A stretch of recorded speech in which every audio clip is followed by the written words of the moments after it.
ओम सर्वधर्मस्थापकस्त्वं सर्वधर्मस्वरूपकः आचार्याणां महाचार्यो रामकृष्णाय ते नमः।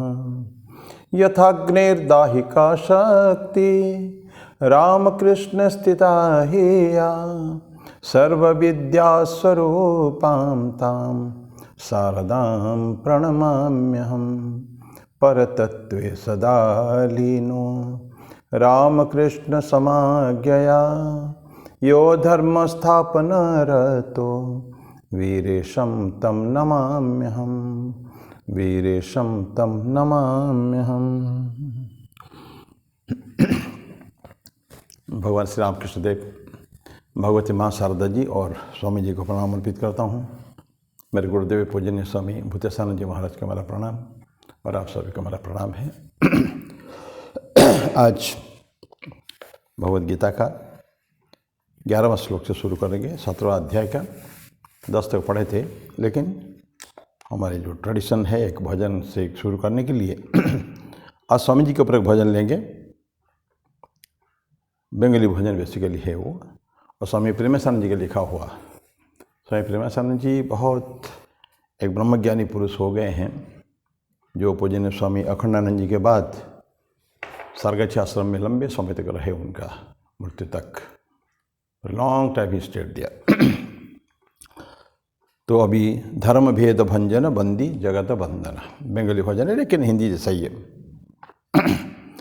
धर्म भेद भंजन बंदी जगत वंदन, धर्म भेद भंजन वंदी जगत वंदन, ज्ञान भक्ति वितरणे नर शरीर धारण, ज्ञान भक्ति वितरणे नर शरीर धारण, धर्म भेद भंजन वंदी जगत वंदन, विगत गेह बंधन विजित मीन केतन, विगत गेह बंधन विजित मीन केतन, रूपे काम गंजन वाणी वीणा निंदन, रूपे काम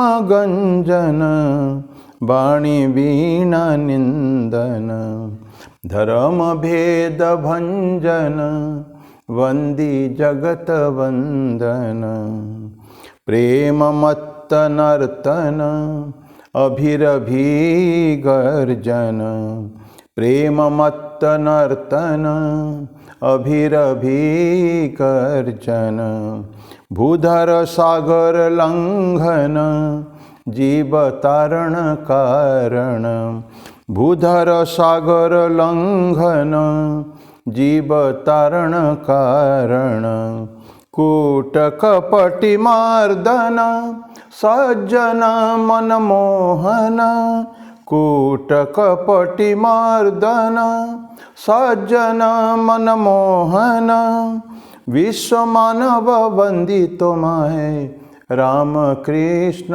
नंदन, विश्व मानव वंदितो माय राम कृष्ण नंदन, धर्म भेद भंजन वंदी जगत वंदन, ज्ञान भक्ति वितरणे नर शरीर धारण, धर्म भेद भंजन वंदी जगत वंदन।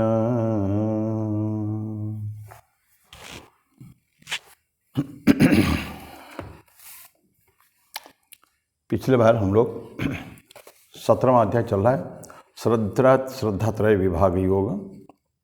इसमें विभिन्न प्रकार के खाद्य के संबंध में पढ़े थे। सात्विक आहार, राजसिक आहार और तामसिक आहार। तामसिक में हम समाप्त किया था। या तो यामम गतरसम पुति परिउषितम चयत उच्छिष्टम अपि चामेध्यम भोजनम तामस प्रियम। तामसिक व्यक्ति को क्या क्या भोजन के क्या अच्छा लगता है उसके बारे में चर्चा की थी। हम लोगों के लिए तामसिक हो सकता है, हम ये अच्छा नहीं, वो अच्छा नहीं है, उचित नहीं है, झूठा नहीं होना चाहिए, बहुत देर से पकाया होना नहीं चाहिए, किसी ने स्पर्श किया हो उस भोजन को नहीं खाना चाहिए, इत्यादि इत्यादि बहुत सारे उस पर नियम कानून है। पर जो तामसिक व्यक्ति है वो they don't care for this things. वो आए, जो भी मिल गया कुछ भी खा लिया, बस काम खत्म हो गया, दे आर सेटिस्फाइड। तो क्योंकि उनका नेचर ऐसा ही है, वो कुछ भी खा सकते हैं। तो ये वहाँ तक हम लोगों ने श्लोक नंबर 10 पढ़े हैं। आज 11वां पढ़ेंगे। पहले चर्चा की थी, यज्ञ के बारे में पढ़े हम लोग, 3 प्रकार यज्ञ, सात्विक, राजसिक और तामसिक यज्ञ के बारे में। पहले हम लोग श्रद्धा त्रय विभाग जो पढ़े हैं, ये जो 3 जो गुण हमारे गुण डायनामिक्स में है, सत्व रजस तमस, इसी के आधारित कुछ एट्रीब्यूट्स हम उनके लोगों के बारे में पढ़ेंगे। तो फर्स्ट क्या है, जो सात्विक जो है, अफलाकांक्षी भी यज्ञों विधि दृष्टो य इज्जते यष्टव्यम एवति मनः समाधाय स सात्विकः। हिंदी में पढ़ दूँ, फल की इच्छा न रखने वाले व्यक्तियों द्वारा यज्ञ करना कर्तव्य ही है।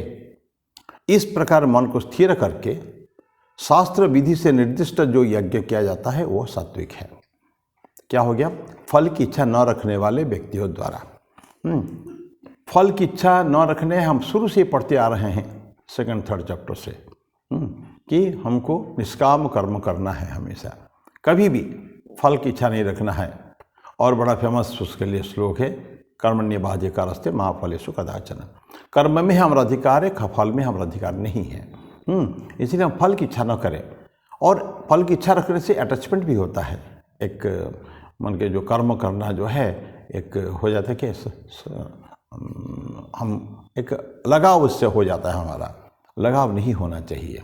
तो अटैचमेंट नहीं होना चाहिए कभी भी। तो इच्छा न रखने वाले व्यक्तियों द्वारा यज्ञ करना कर्तव्य ही है। इस प्रकार मन को स्थिर करके यज्ञ करना ये आज नहीं है, आज तो बल्कि कम हो गया है। यज्ञ रहा कहाँ, एक समय में प्रत्येक घर में यज्ञ हुआ करता था।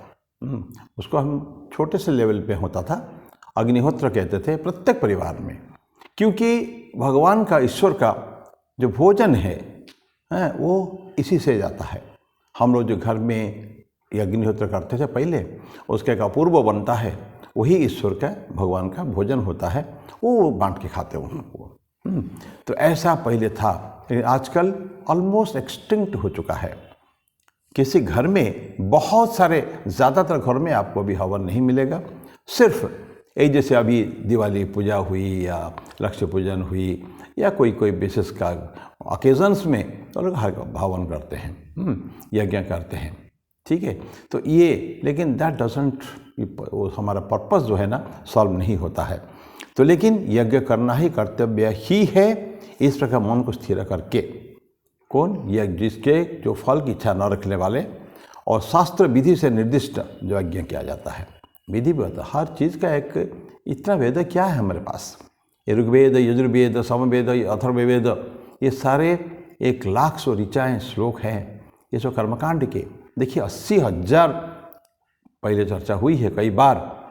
1,00,000 ऋचाओं में से, श्लोकों में से ये 80,000 तो कर्मकांड में है और 16,000 उपासना कांड में। ये सारे कर्मकांड के तहत जाते हैं। तो डिटेल बिल्कुल हमारा मेटिकुलस प्रोसीजर है, बिल्कुल उस प्रोसीजर से ही करना चाहिए। कैसा, किस अवस्था में क्या करना चाहिए, उसका अच्छा क्या, बुरा क्या, बहुत सारी चीज़ें रहती है। तो बोलते कि इस प्रकार मन को स्थिर करके विधि से निर्दिष्ट जो यज्ञ किया जाता है वो सात्विक है। तो शास्त्र विधि को मानना चाहिए। सो दिस इज ये तो फल की इच्छा नहीं रखने का है। तो ये जो ऑर्डिनरी लोग जो होते हैं तो हमेशा कोई ना कोई मन को रखते हैं कि हमको चाहिए, ये चाहिए, देते हैं, कुछ हवन करते हैं एंड ऑफरिंग देने के साथ साथ वो कुछ मांगते हैं, इच्छा करते हैं, ये हमको हो जाना चाहिए। बहुत सारे कुछ धन संपत्ति मिले या मन में कुछ धारणाएं होती है, मांग बैठते हैं उसको। तो ये सब ये फल का आकांक्षा करने वाले हैं। जबकि यज्ञ क्या कहता है, यज्ञ में फल की आकांक्षा नहीं रखने वाले हैं। एब्सोल्युटली अनसेल्फिश का नाम है। डिटैच्ड एक्शन के साथ करना है। एक्शन कोई उस पर अटैचमेंट, हमारा आसक्ति नहीं रहनी चाहिए, अनासक्त भाव से करना चाहिए भाव। तो ये यज्ञ का है। एक उदाहरण लें माँ की। मदर दिन रात यज्ञ तो करती है। उसका क्या यज्ञ मतलब घी में हवन नहीं डालती है। वो क्या करती है, अपने बच्चे को, छोटा सा बच्चा जो खुद ही ना 10 महीना गर्भ में रख के उसने बाहर बच्चे को लिया, निकाला, प्रसव किया, उसके बाद वो बच्चा वो काफ़ी समय के लिए अपने ही उसी में ही मग्न रहती है। वो ठाकुर बहुत सुंदर कहते हैं कि जो घर में बहू जो गर्भवती होती है तो 4-5 कुछ महीना होने के बाद तो सास उसके काम धीरे धीरे घटाती जाती है और प्रसव के कुछ पहले सारे काम उनके ख़त्म कर देती है। नहीं तुम आप कुछ नहीं करोगे, सिर्फ you will concentrate on your child inside. ये बहुत साइंटिफिक प्रोसेस है सब। बच्चों को परवरिश कैसे करा जाता है, उस समय में किस तरह का परिवेश हमारा होना चाहिए, और मदर का जो गर्भवती जो माँ है उसको कैसे रहना चाहिए।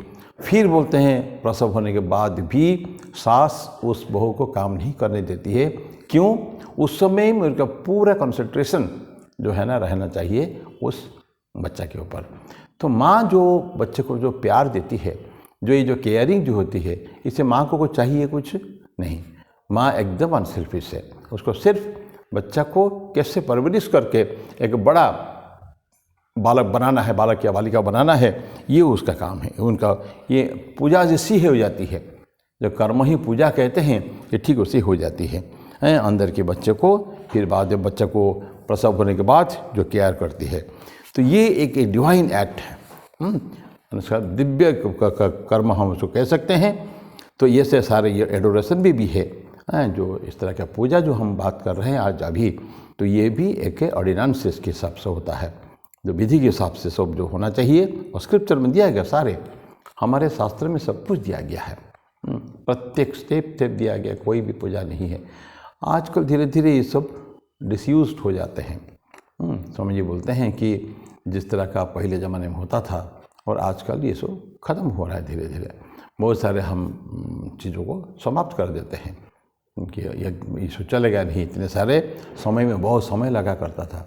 हम लोगों ने छोटपन में देखे एक विवाह जो होता है था तो सारा रात लग जाता था। शाम से जो शुरू होती थी 9, 10, 11 बजे टिल मॉर्निंग चलता था constantly. We have seen our grandfathers and जो पुरोहित जो हमारे होते थे, महान प्रकांड पंडित सब थे। तो वो सब ज़माने की बात अलग थी, आजकल देखने को ऐसे नहीं मिलता है। तो जो भी है, तो सारा यज्ञ जो है ये एडोरेशन, ये सारे यज्ञ एडोरेशन ऑफ द ऑलमाइटी है, ये ध्यान रखें। भगवान कृष्ण जो 3 अध्याय में यज्ञ का कंसेप्ट ही बदल देते हैं पूरा। यज्ञ डजंट मीन कि केवल हम आहुति देते हैं हवन में, सामग्री या घी या बेलपत्ता या जो भी है हवन, ये नहीं है यज्ञ। यज्ञ है सेक्रीफाइस। हमने पूर्ण रूपेण जीवन ही एक सेक्रीफाइस हो जाना चाहिए, जीवन ही एक प्रसाद हो जाना चाहिए। ये भावना के साथ हम लोग यज्ञ करना है। दैट इज यज्ञ। यज्ञ इज सेक्रीफाइस। त्याग त्याग त्याग, बस अपने आप को भी नस्त नाबूद कर देना, मिटा देने का है अपने आप को। ये जीवन की यज्ञ जो होता है। एक समय में जो प्लेग वगैरह होता था, मेरे को आई रिमेंबर पूना में प्लेग फैला हुआ है, बहुत पहले की बात है, बाल गंगाधर तिलक के समय में। तो बाल गंगाधर तिलक के वो बहुत बड़ा सोशल वर्कर थे। वो लगातार is constantly moving about helping the people. उन्हीं के वो उसको यज्ञ कहते थे। वो जैसे बिग बहुत बड़ा यज्ञ है, बहुत ऐसे बलि उसका आहुतियाँ चाहती है वो। तो उनके खुद का बेटा, खुद का एक भतीजा और एक भांजा, 3 यंग पीपल, यंग बॉयज़ 18, 19, 20 साल की उम्र के 3 को डेथ हो गया, मृत्यु हो गई है। किसमें? उस महामारी में।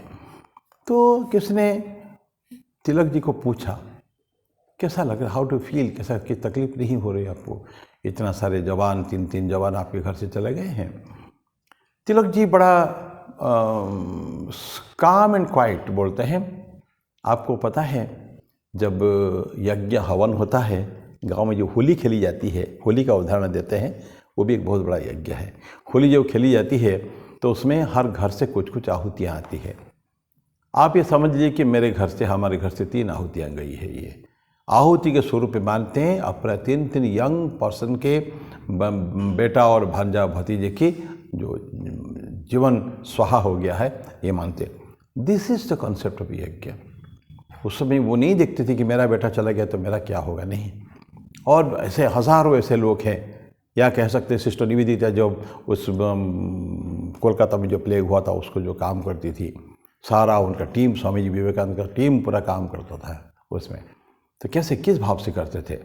नहीं, घूम घूम के चारों तरफ कचरा उठाओ, ये करो, सैनिटेशन की व्यवस्था करना, और जो मर रहे हैं, बच्चे मर रहे हैं, उनको लेके गोद में बैठना, उनको सेवा शुश्रूषा करना। डॉक्टर कहने के बावजूद भी निवेदिता को कि तुम निवेदिता, तुम ये बच्चे को लेके ये मत करा करो, बैठा मत करो, ये इन्फेक्शस, बहुत ज़्यादा ये इन्फेक्शस डिजीज़ है, ये छुआछूत की बीमारी है। पर वो कहाँ मानती है वो। तो ऐसा, दिस इज़ कॉल्ड, ये यज्ञ का रियल कॉन्सेप्ट है। तो ये का पूजा भी हो जाती है।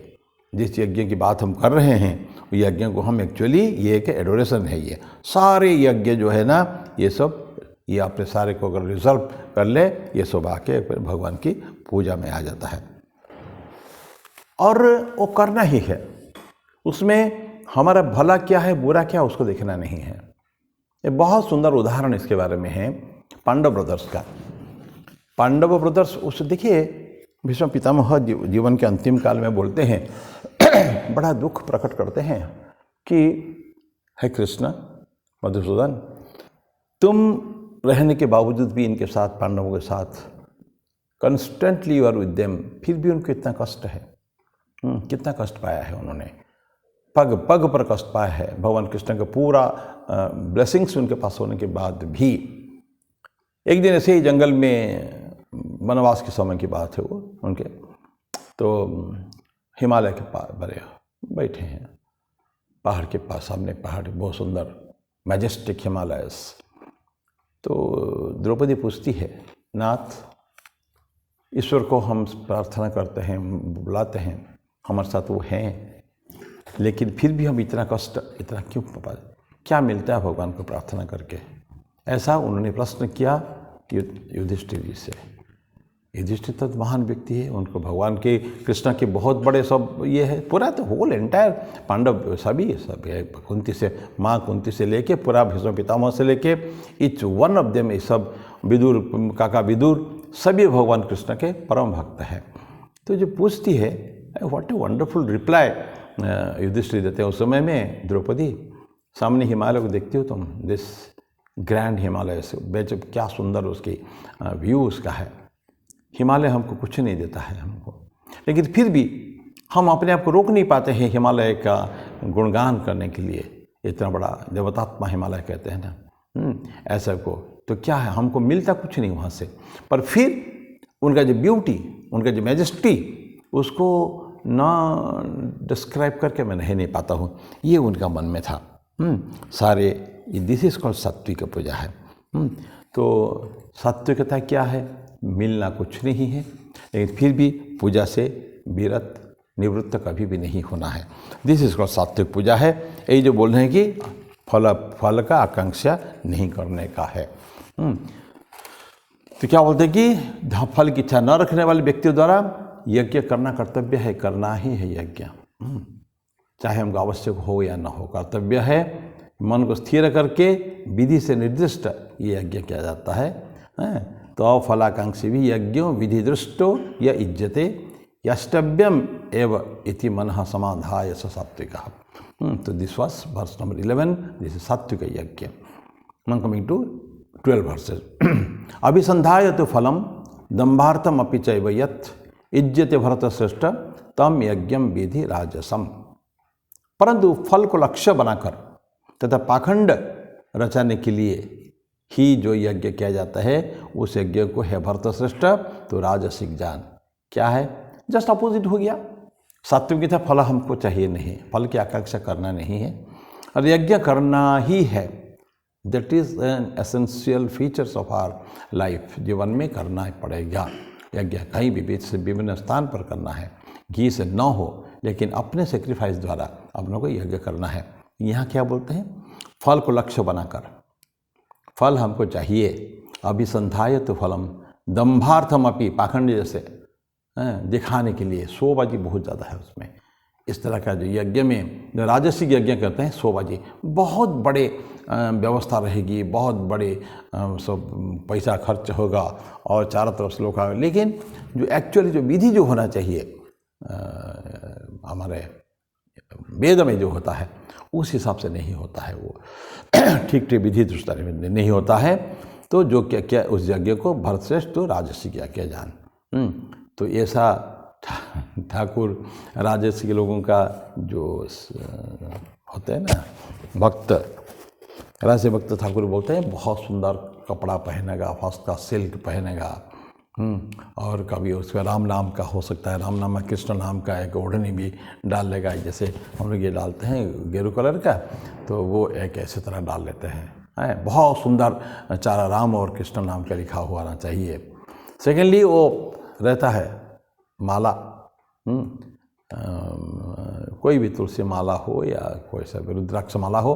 रुद्राक्ष के बाद ठाकुर बोलते हैं रुद्राक्ष माला रहेगी, प्रसाद बीच बीच सोने का दाना भी रहेगा थोड़ा थोड़ा। कहेंगे सोने का दाना क्या है, सोना किसके लिए है?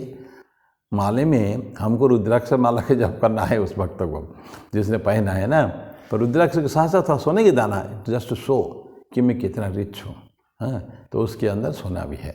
तो ये सब क्या है, दिखावा, बहुत ज़्यादा शोबाजी है उसका ना, ढकोसलेबाजी भी है, सो इसको कहते हैं। तो इस तरह के कामों करता है, तो उनको यज्ञ से मतलब नहीं है कभी भी। तो क्या बस सिर्फ दिखाना ही है, उसके अलावा कुछ नहीं। देन बार्टरिंग स्पिरिट, बार्टर मतलब लेन देन की बात होते हैं ना। यज्ञ में पहले हमने क्या बोला, फल भी नहीं चाहिए, हमको कुछ उसमें चाहिए नहीं, सिर्फ यज्ञ करना है, इसलिए यज्ञ करना मैं कर रहा हूँ। लेकिन यह क्या है, हमको I must get something out of it.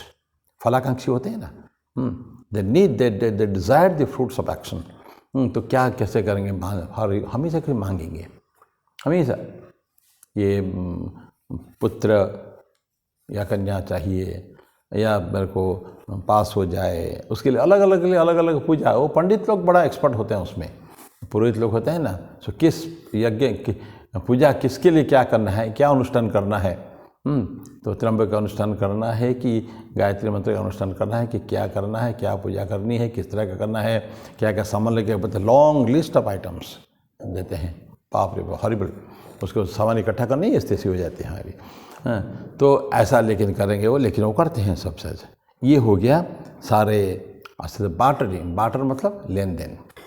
Lane then को स्वामी जी ने स्ट्रिक्टली मना किया है। माने वाई नॉट, स्वामी जी केवल नहीं, विवेकानंद ने केवल उसको लैंग्वेज में उसको बैठाया। स्वामी जी बोलते हैं कि तो कभी भी, पर ये यज्ञ किसके लिए होता है, प्रेम के कारण, ईश्वर के प्रति हमारा प्रेम, यही तो है, इसलिए हम यज्ञ करते हैं, त्याग करते हैं, कुछ पूजा पाठ करते हैं। लेकिन स्वामी जी बोलते हैं कि प्रेम अगर जहाँ है वहाँ लेन देन नहीं चलता है।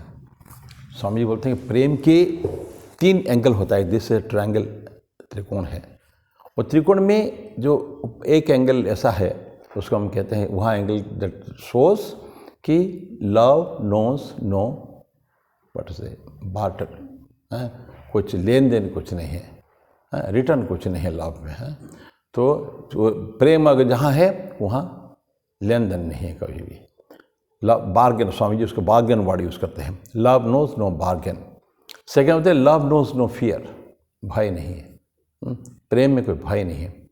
भय कौन करता है, जहाँ द्वैत भाव होता है ना, द्वैत से भय है, मैं हूँ, मेरे सामने कोई बैठा है, तो वो उससे मेरे को भय होगा, मेरे से उसको भय हो सकता है। लेकिन प्रेम में प्रेमी और प्रेमिका दोनों एक ही है, सब एक प्राण बोलते हैं कि 2 शरीर केवल है, प्राण एक ही है, उनका thinking process everything is equal, same है बिल्कुल। तो डरने का कोई प्रश्न नहीं उठता, भय नहीं, अभयम है। और वैसे भी अद्वैत की जो कंसेप्ट है, द्वैत भाव नहीं है। अहम ब्रह्मास्मि, मैं हूँ, तत्त्वमसि तुम भी वही हो, मैं भी वही हूँ, वही ब्रह्म हम लोग हैं।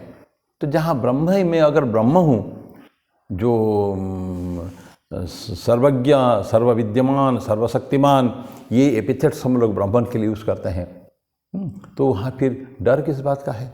भय नहीं। सो नो भय। तो सेकंड था love knows no fear, and third love is the highest ideal, उच्चतम आदर्श से, उसके ज़्यादा और बड़ी चीज़ कुछ नहीं है। ईश्वर को इसलिए प्रेम से इक्वेट करते हैं, God is love, love is God, है ये बात है। तो ऐसा फल की आकांक्षा करते हैं, तो ये बात है उनका, अपने सेल्फ ग्लोरिफिकेशन के लिए करते हैं, अपने बड़ापन दिखाने के लिए।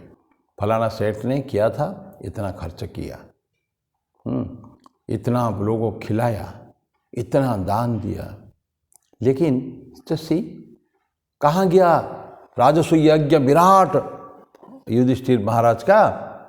लेकिन एक नकुल, नेवला आके उसको सब निकट खत्म कर दिया। बोलते नहीं ये कोई यज्ञ नहीं है, हाँ, इतना दान दिया गया, इतना हुआ है, लाखों व्यक्ति सारे लोग लिए हैं, लेकिन नकुला बोलता है कि ये यज्ञ कोई यज्ञ नहीं है। फिर वो अपना कहानी सुनाता है, कैसे वो छोटा सा जो सेक्रीफाइस था, कुछ दाने पड़े हुए थे, अन्न के कुछ दाने जो दिया गया था, वो गरीबों को बांटा गया था, उसमें कुछ दाने को पड़ा हुआ था, मैं जो वह लेटा उसके ऊपर लोटा, तो फिर उसने सोना हो गया, मेरा आधा शरीर सोना हो गया।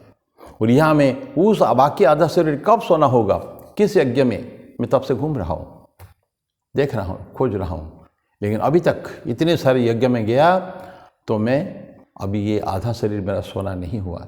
जो छोटा सा यज्ञ में हुआ था, कुछ आटे की कुछ कण, उससे मेरा सोना आधा शरीर हो गया।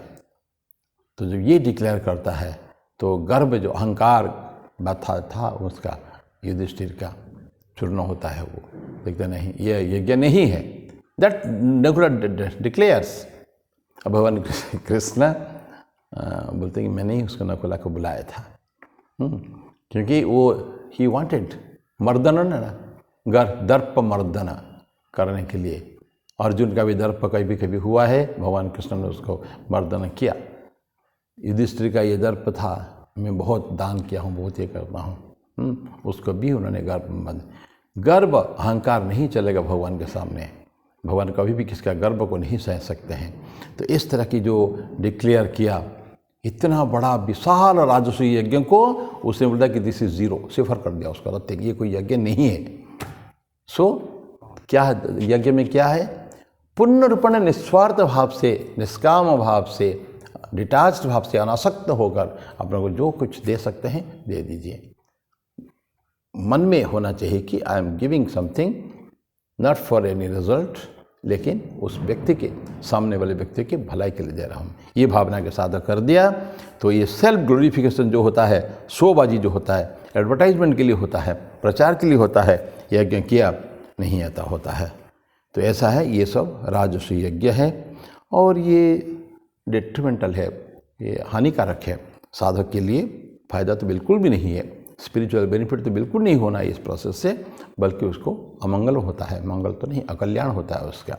तो इस तरह का राजसिक यज्ञ नहीं करना चाहिए। दिस वॉज राजसिक यज्ञ।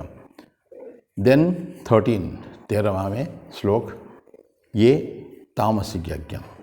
विधिहीनम असृष्टान्नम मंत्रहीनम अदक्षिणम श्रद्धा विरहितम यज्ञम तामसम परिचक्षते।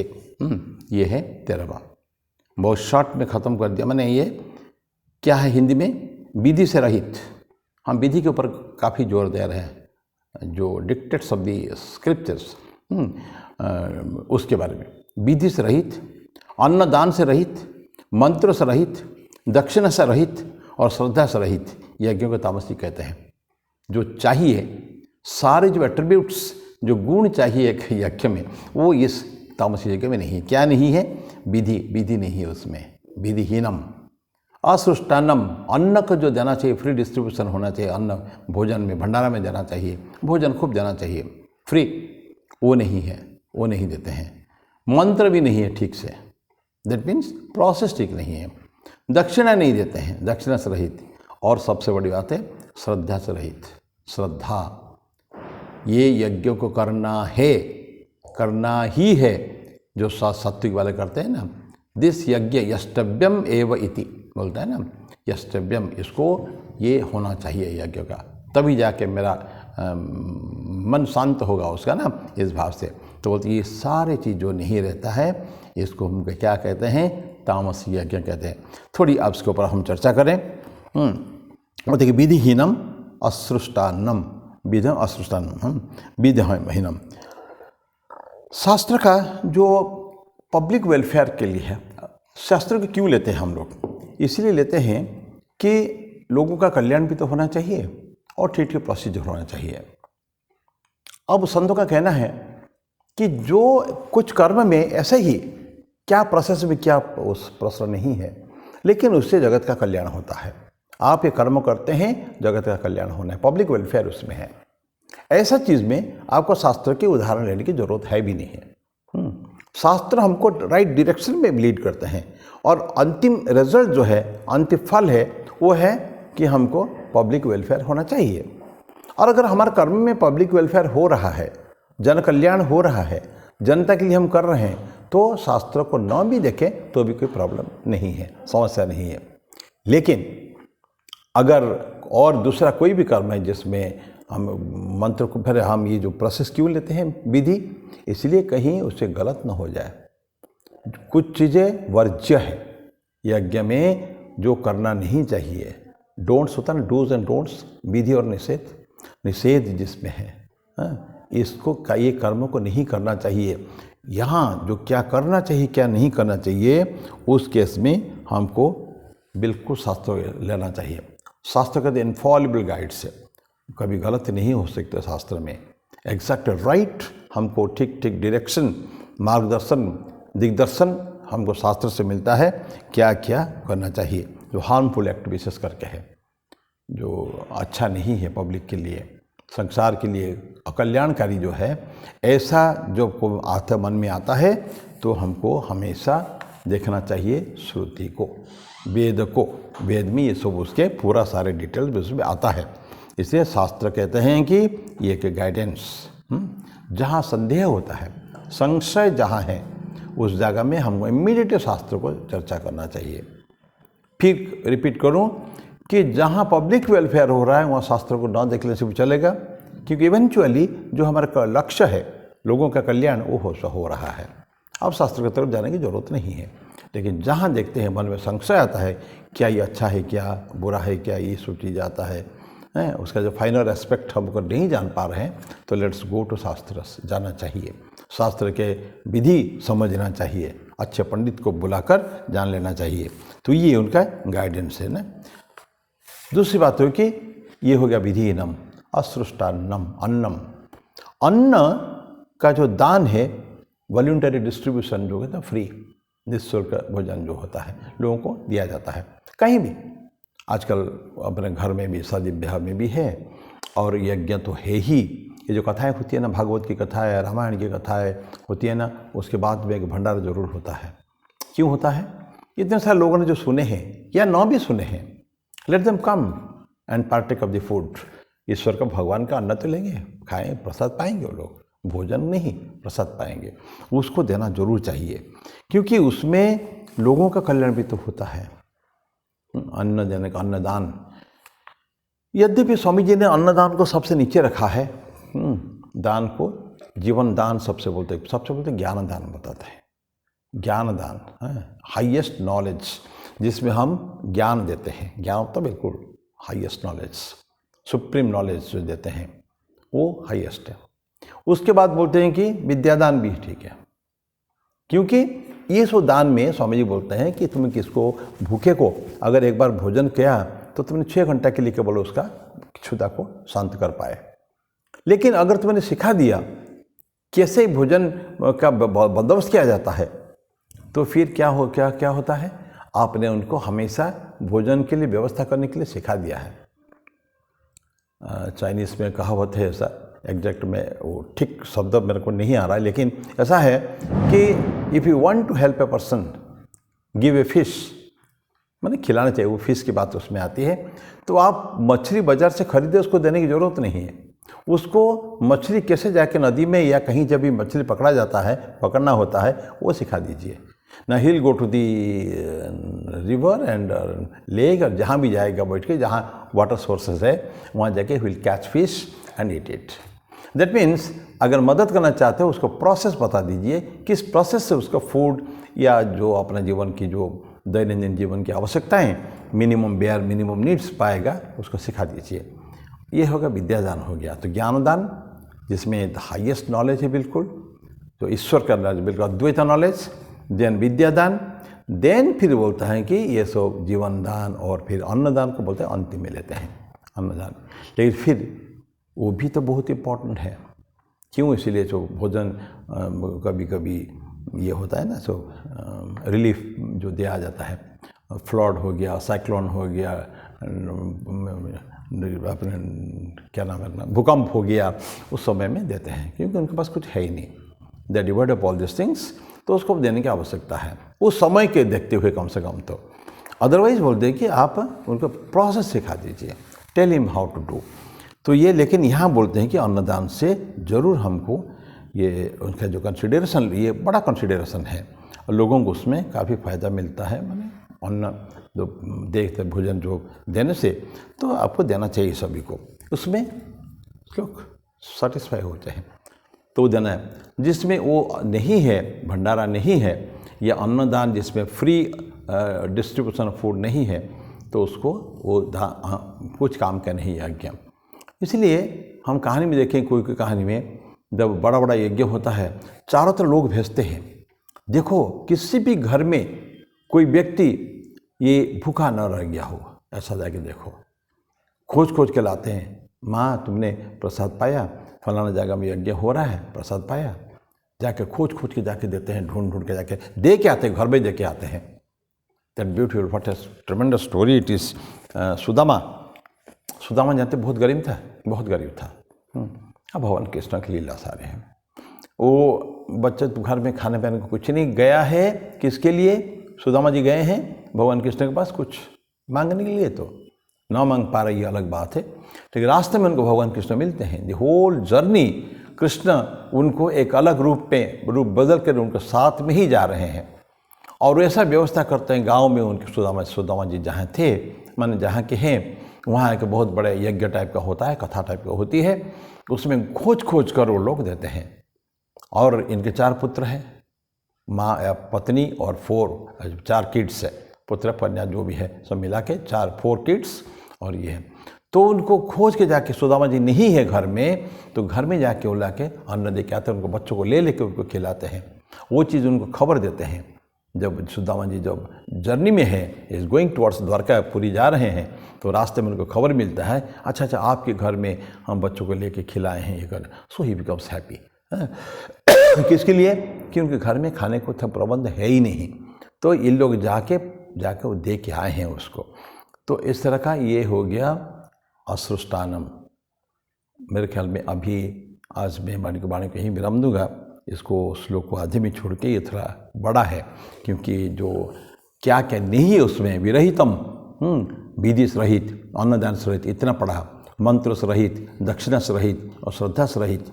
ये जो बाकी जो पॉइंट्स है, इसको हम अगले बार में चर्चा करेंगे, नेक्स्ट संडे को।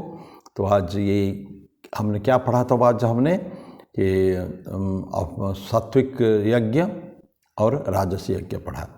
तामस यज्ञ का पढ़ ही रहे हैं, आधा पढ़े हैं, बाकी रेस्ट ऑफ द थिंग्स हम अगले बार चर्चा करेंगे। मैं ही मेरी वाणी को भी विराम देता हूँ।